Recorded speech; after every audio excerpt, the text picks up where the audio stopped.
Assalamualaikum warahmatullahi wabarakatuh. Di video ini Ibu akan menjelaskan bagaimana mengerjakan tugas 4 dan 5 pada bab 1. Tugas 4. Untuk tugas 4, ini ada 10 soal. Cara mengerjakannya kalian cukup menyusun kata-kata ini menjadi kalimat sesuai dengan struktur kalimat yang sudah kita bahas di video sebelumnya ya. Cara mengerjakannya itu gampang sebenarnya. Yang pertama dilakukan adalah kalian harus menganalisa kelas kata masing-masing kata ini. Misalkan di sini kita ambil contoh kalimat nomor 1, a laptop. Kemudian ada kata will at the end of this month. Kemudian ada kata by dan she. Kalian harus tahu dulu kelas kata apakah kata-kata ini. Nah, di sini ada kata laptop, itu maksudnya ke objek. Kemudian ada kata will ini artinya akan, dia masuk ke kategori kata bantu. Kemudian at the end of this month, akhir bulan ini, berarti dia masuknya ke keterangan waktu. Kemudian ada kata buy, artinya membeli. Nah, kalau membeli berarti buy ini masuk ke kelas kata kerja. Kemudian ada she artinya dia perempuan. Dia pasti sebagai subjek, tidak bisa menjadi objek. Karena kalau dia perempuan objek, pakainya her. Jadi kalau she harus sebagai subjek. Jadi kita ingat kembali, karena di sini ada kata will, artinya akan. Berarti kalau ada kata will, itu ciri-cirinya kalimat ini adalah kalimat future simple. Kita lihat pola kalimat future simple, yaitu yang pertama subjek, kemudian will, kemudian verb, objek, diikuti adverb of place. Ibu salah tulis di sini.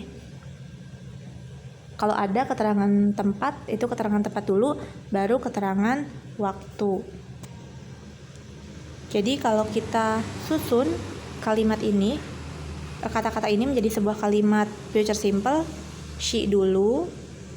She will buy a laptop at the end of this month. Jadi subjek, kemudian will auxiliary, verb, object, time expression. Contoh yang kedua, ada kata meet, Kunchoro, tomorrow, will, in his office, and him. Meet, kalau kalian lihat di kamus, jadi caranya kalian bisa tahu ini kata ini masuknya ke kelas kata ini, atau ke kata kerja, atau dia subjek, atau dia kata bantu. Itu gimana caranya? Caranya kalian harus menggunakan kamus kalau tidak tahu artinya. Contohnya meet, kalau kalian lihat di kamus artinya bertemu. Kalau bertemu berarti dia masuknya ke kategori kata kerja. Jadi di sini meet itu verb, Kunchoro nama orang berarti subjek, tomorrow itu time expression artinya besok, berarti keterangan waktu. Kemudian will-nya kata bantu, in his office berarti di kantornya, artinya ini adalah keterangan tempat. Kemudian ada him, dia laki-laki, tapi him ini tidak bisa sebagai subjek, dia harus posisinya sebagai objek. Jadi kalau kita susun kata-kata ini menjadi kalimat future simple menjadi Kunchoro will meet him in his office tomorrow. Gitu ya. Jadi cari tahu dulu kelas kata kerjanya, kelas katanya masing-masing kata ini, kemudian kalian susun mengikuti pola kalimat future simple. Sudah Ibu berikan contoh nomor 1 dan nomor 2.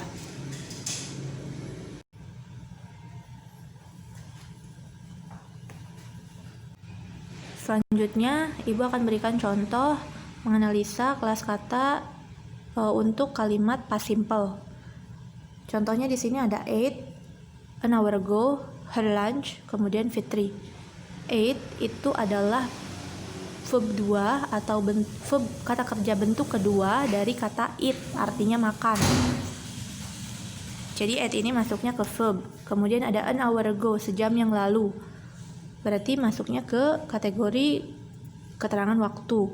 Kemudian ada her lunch itu makan siangnya, masuknya ke objek. Kemudian ada Fitri ini nama orang, berarti dia masuknya ke subjek. Jadi karena di sini menggunakan verb to, ate ini verb to, jadi kalimat ini adalah kalimat past simple. Pola kalimatnya untuk past simple itu subject, verb 2, object, adverb of place, kemudian time expression. Jadi kalau kita susun kalimat ini berdasarkan pola kalimatnya menjadi Fitri ate her lunch an hour ago. Contoh selanjutnya, my little brother, she, a candy, kemudian gave. Kita analisa dulu kelas kata dari masing-masing kata ini. My little brother artinya adikku, di sini posisinya sebagai objek. Kemudian ada she, dia perempuan, dia posisinya sebagai subjek. Jadi she ini dia tidak bisa sebagai objek, harus sebagai subjek. Jadi my little brother kita kategorikan sebagai objek. Sebenarnya bisa juga sebagai subjek, tapi karena sudah ada she, jadi my little brother pasti di sini sebagai objek. Kemudian ada a candy, artinya permen, benda kan, dia juga objek. Kemudian gave itu verb 2 dari give, artinya memberi. Dia di sini verb atau kata kerja. Jadi kalau kita susun kalimatnya menjadi she gave my little brother a candy. Nah, bagaimana cara menulis terlebih dahulu? Kan di sini ada 2 objek. Mana yang harus terlebih dahulu ditulis?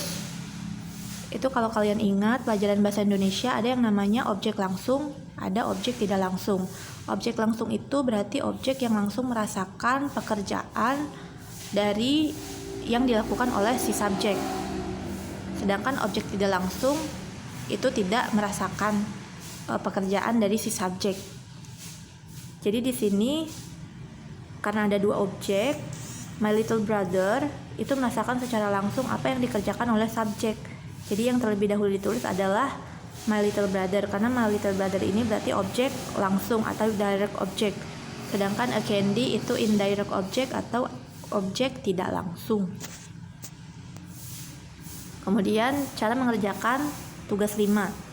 Tugas 5 ini sebenarnya gampang cara mengerjakan. Kalian tinggal tulis kalimat negatif dan interrogatif dari kalimat-kalimat yang ada di tugas 4. Kita ambil contoh kalimat yang sudah tadi kita bahas. Untuk nomor 1 dan nomor 2 ini masuknya ke kategori kalimat future simple. Untuk future simple, ciri-cirinya pasti ada kata will. Will ini sudah masuk kata bantu. Jadi kita tidak pakai kata bantu lagi, kata bantu yang lain lagi di kalimat negatif dan interrogatifnya. Nah, ciri-ciri kalimat negatif itu ada kata not, artinya tidak. Dia ini harus berdampingan atau harus ditulis setelah kata bantu. Jadi untuk kalimat negatifnya tinggal kita tambahkan not setelah will. Ini gampang banget, tinggal nambahin kata not setelah will. Untuk interrogatifnya lebih gampang lagi. Interrogatif itu ciri-cirinya diawali dengan kata bantu. Jadi si will ini kita pindahkan ke depan sebelum she menjadi will she. Kesananya semuanya sama. Gampang banget ya. Yang negatif tinggal tambahkan not, yang interrogatif dipindahkan willnya ke depan. Nggak pakai not karena not ini hanya ada di kalimat negatif. Gampang banget. Oke, nomor 2 ibu salah tulis, kita skip. Pokoknya kayak gitu cara menulis kalimat negatif dan interrogatif future simple. Selanjutnya untuk kalimat past simple. Kalimat past simple itu ciri-cirinya menggunakan verb 2, tapi verb 2 ini harus hanya digunakan di kalimat positif. Contohnya Fitri ate her lunch an hour ago. Di sini ate verb 2 dari eat. Nah, sedangkan untuk kalimat negatif interrogatifnya itu tidak lagi menggunakan verb 2, melainkan menggunakan verb 1. Jadi kalian harus lihat di kamus apa verb 1 dari ate. Seperti tadi kalimat negatif itu ciri-cirinya ada kata not. Nah, kata not ini tidak bisa berdiri sendiri. Jadi kita harus tulis kata bantu. Kata bantu past simple itu bukan will. Banyak sekali yang menuliskan will sama did dalam satu kalimat, itu salah. Kalimat past simple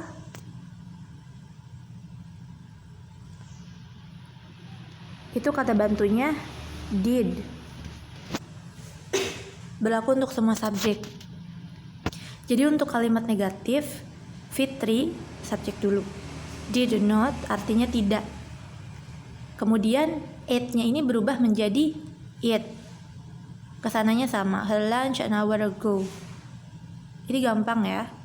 Kemudian untuk kalimat interrogatif, tadi ciri-cirinya diawali dengan kata bantu. Di sini kata bantu yang digunakan did. Jadi did dulu yang ditulis, baru Fitri, kemudian verb 1 dari eat her lunch an hour ago. Tidak pakai not karena bukan kalimat negatif. Contohnya lebih jelas lagi, contoh nomor 2. She gave my little brother a candy. Di sini gave itu verb 2 dari kata give. Jadi untuk kalimat negatifnya, she did not, kita pakai did not ya, karena kalimat negatif harus ada notnya, dan not ini nggak bisa sendirian, harus ada kata bantu. Kemudian gave-nya berubah menjadi give. Itu aja. Jadi untuk kalimat negatifnya tinggal kita tambahkan did not setelah subjek sebelum verb, dan verb 2-nya kita ubah ke verb 1. Itu untuk kalimat negatif. Untuk kalimat interrogatif kita awali dengan did, she, atau subjek, kemudian verb. Verbnya menggunakan verb 1. Jadi verb 2 hanya digunakan di kalimat positif. Banyak juga yang mengerjakan sudah betul tapi verbnya tidak berubah menjadi verb 1. Itu salah. Kenapa sih untuk kalimat negatif dan interrogatif berubah menjadi verb 1? Itu karena sudah ada kata did. Kata did ini merupakan bentuk lampau dari do. Jadi karena sudah ada bentuk lampaunya, verbnya berubah menjadi verb 1. Demikian penjelasan bagaimana mengerjakan tugas 4 dan 5. Nah, untuk perbaikan tugas 4 dan 5, jadi nilai bagi siswa yang nilai tugas 4 dan 5-nya di bawah 76, silahkan kerjakan 5 soal saja yang sudah Ibu tulis di sini. Jadi kalian susun dulu kalimat-kalimat ini menjadi kalimat sesuai dengan struktur past simple atau future simple. Kemudian kalian tulis kalimat negatif dan interrogatifnya seperti yang Ibu contohkan tadi. Demikian, terima kasih. Wassalamualaikum warahmatullahi wabarakatuh.